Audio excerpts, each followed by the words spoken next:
Dr. John was a singer, musician, and songwriter from New Orleans who was an important part of the New Orleans music scene for many years.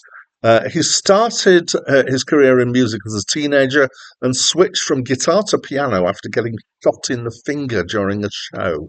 After sessioning for a while, he developed an act under the persona Dr. John, which involved a live spectacle that was reminiscent of voodoo practices. Initially, this was designed for someone else to front, but he ended up doing it himself. After doing that for a while, he settled down to do boogie-woogie style rhythm and blues, and then funk for a while, and generally embraced a New Orleans blues jazz style. He's created a large number of albums, studio, live, and compilations, and he's guested on apparently over 2,000 albums by other artists. He died in 2019. Hi, my name's Dan. So this was the fifth studio album by Dr. John, and it's my second time reviewing this. We're starting to hit quite a few of these now at this point in the list. Because before I was reviewing from to this list with doing video reviews, I had a blog and I used a different list, and I got just under halfway through that. So there is some coincidence of albums. That was 1,000. So the ones that I'm hitting now are ones that were obviously above the number 1,000. So in this list, they're quite a bit lower down.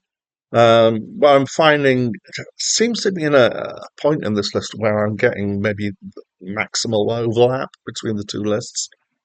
But of course, I do proper listens and I think about it again because it's been a few years since I did those. I've got no complaint here with the genre label of New Orleans R&B. I think that's a decent enough label here. It's got a blues R&B feel. By R&B, I mean rhythm and blues, kind of thinking back to if you know the Blues Brothers stuff, rather than post 1980 R&B, which changes quite a lot as time goes on. I'd say with a splash of Cajun looseness thrown in, or New Orleans looseness. There's this just kind of general attitude in a lot of different New Orleans music that's just got this kind of casual, loose feel to it, which can be really nice. It's quite a big band.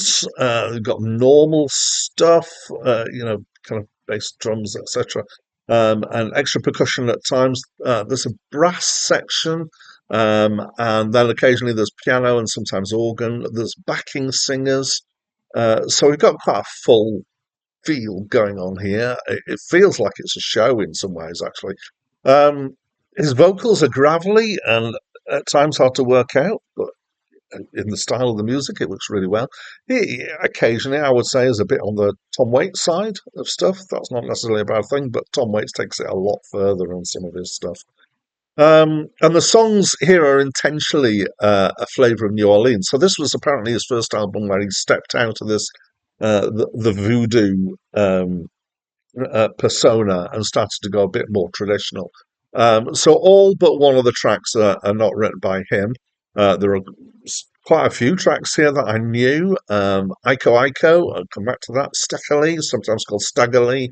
Mess Around, Let the Good Times Roll. And there was a track, Don't You Just Know It, which is in a medley here, which I also know. So, come back to Iko Iko. I love this song.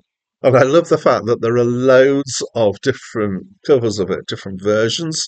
And at one point, I got mildly obsessed with finding as many different versions of it as I possibly could. The first version I heard, curiously enough, was by Natasha England, who was an English singer. It was a point in the 80s when there were two competing in the charts, trying to get there. There was Natasha England's and the Bell Stars. So yeah, great song. I wish I understood better what the words meant, because it's interesting, but it's just got a great feel. The whole general style of this album has got a real familiarity for me because I'm a great fan of Jules Holland.